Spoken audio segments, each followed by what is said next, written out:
Today we're at the Green Festivals in San Francisco, California, and we've got Kristen Hess with us. She's the founder and marketing director of Compo Keeper. Welcome to Green is Good, Kristen. Thank you, John. And we've got a Compo Keeper right here in front of us. Yes, this is the Compo Keeper. Before we talk about this Compo Keeper, and I love the color of it, by the way. Thank you.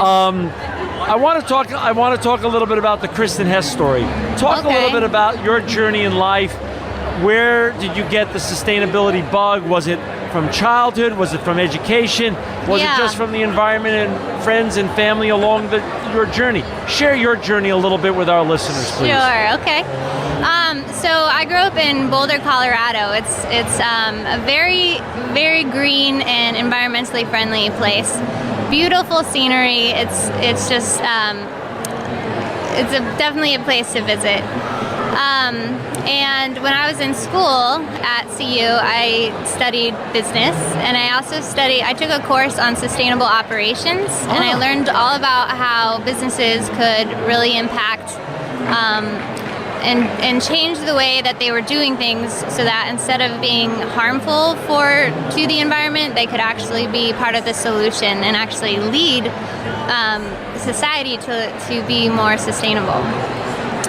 So that was really kind of the push that got me going towards a career in sustainability.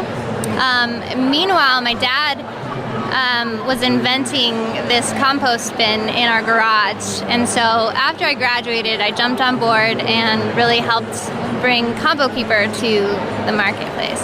So your dad also had the bug a little bit in his inventiveness. Mm-hmm. He did, yes. As a very handy person, he was actually solving a problem that our own family was having. In Boulder, as I said, it's a very sustainable, a very green place. We got curbside composting in 2008. It's the municipalities come around and they pick up yard and food waste from homes and businesses, and they give you this small 1 to 2 gallon pail for collecting your food waste in the kitchen. And so what we found is that odors and fruit flies were a really big issue with those pails that they give out. And also that you would have to take them out all the time because you use a lot of compostable waste while you're cooking. You would make a lot of compostable waste. So what he did is he solved his own problem. He went into the garage, he took a big 6-gallon container and built in clamps into the bin that would seal a compostable bag, so kind of like a Ziploc bag, so it'd keep everything contained. Wow. Yeah, so that took care of the odors and fruit flies, and it also allowed him to only empty it about once a week instead of every other day. So when did your dad's design and your bug for sustainability merge, and you founded then what it looks like a beautiful product that's in front of us called the Compo Keeper? When was this founded? So it was really founded in 2008 is when the very first prototype was made. And then in 2010, I graduated from CU Boulder. I went and did this sustainable volunteering at a health and wellness retreat and learned about permaculture. And then as soon as that was over, I was on board. I was like, okay, I'm gonna use my marketing education and we're gonna make this a reality so that other people can be less afraid of composting. Got it. Yeah. And so you launched it. How do you get the word out? Did you start selling it in stores, online, and how did you start getting the word out? Yeah, so we actually just launched after years of prototyping, development, and making this an actual model that can be manufactured with injection molding. We just launched in September, and right now it's available on our website at compokeeper.com, and we're working on distribution. We're talking to some retailers so that it's really easy to find in any city across the nation. So compokeeper.com, C-O-M-P-O keeper.com. Yeah. Compokeeper.com. Right on the front. Explain how, what is the environmental benefits of composting for our listeners out there that want to buy it but want to understand the whole cost-benefit analysis of composting? Yeah, Yeah, so composting is great because it takes nutrients that are in food, in the parts that we don't use, and it recycles them back into soil. And that's what you'll hear referred to as compost, is the actual finished compost that you can then use in your garden, or in even like restoration projects.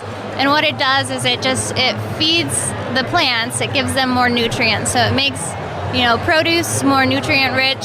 And it also sequesters carbon from the atmosphere. So it's helping in that way as well. And where would this product typically go if we weren't composting it? Where would it go historically? Yeah, well, in the landfill, right? Most people are used to just throwing everything from their kitchen into the trash, and then that heads to the landfill. And what happens in the landfill is that food waste becomes anaerobic, which means that it's not getting oxygen. Oh.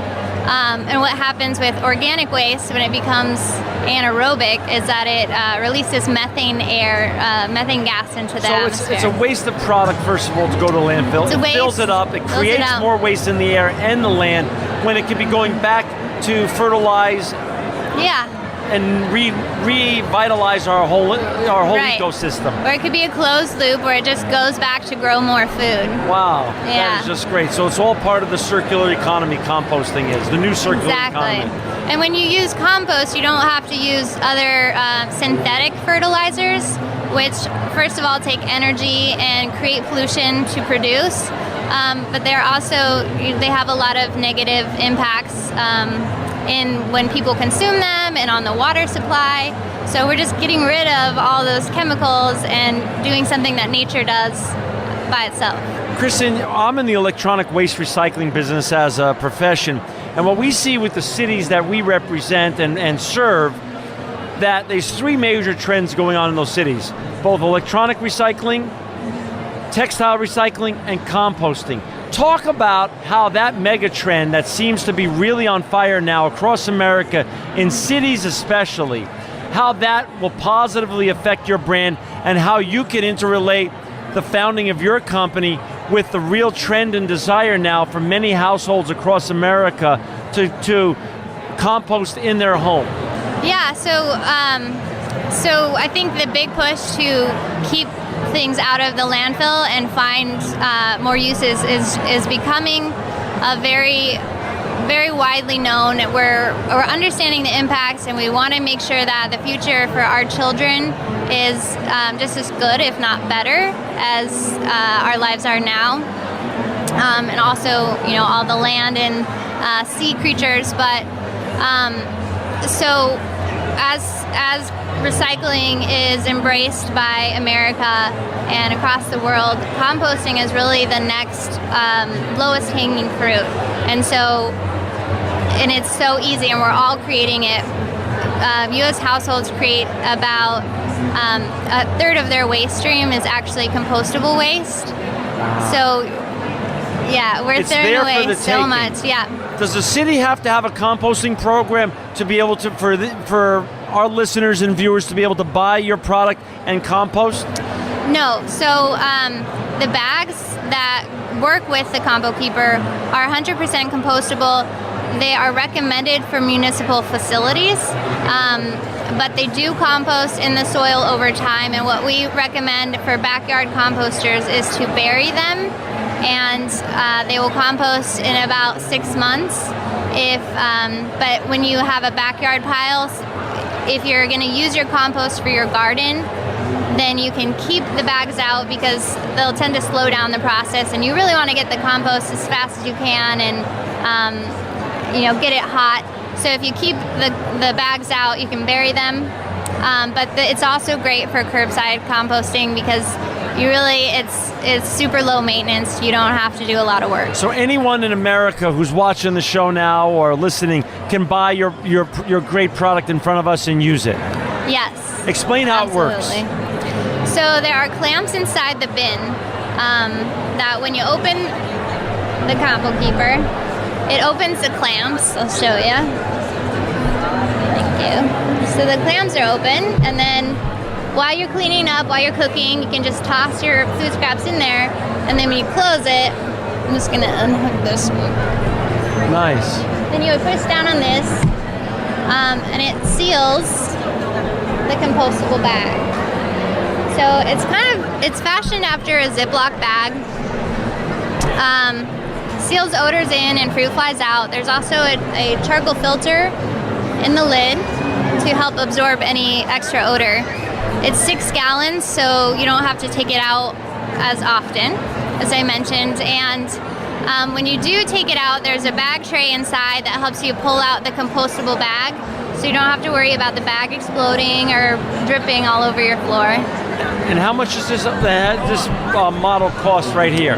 So it's available on our website for $99.50, and it comes with 12 compostable bags and 2 filters. And do they buy extra bags from you, or they can buy it from their local store? They can use any bags they would like. We made our bags specifically for the Compo Keeper for the longer storage, so they are thicker. They're also the perfect size, so there's not a lot of extra bag. You don't have that extra waste.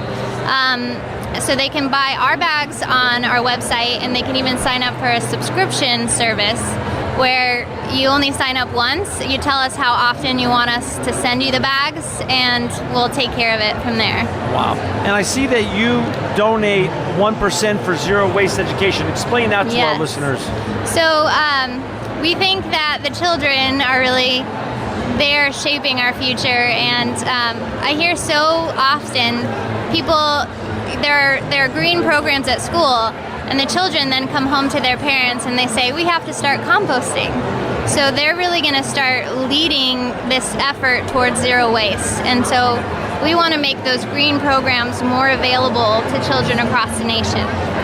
So we're donating 1% of our sales to those efforts. Yeah. Well, for our listeners and viewers out there, you could go to www.compokeeper.com, C-O-M-P-O, keeper.com. Kristen Hess, we thank you for being a guest on Green is Good today. You are truly living proof that green is good. Thank you, John. Thank you.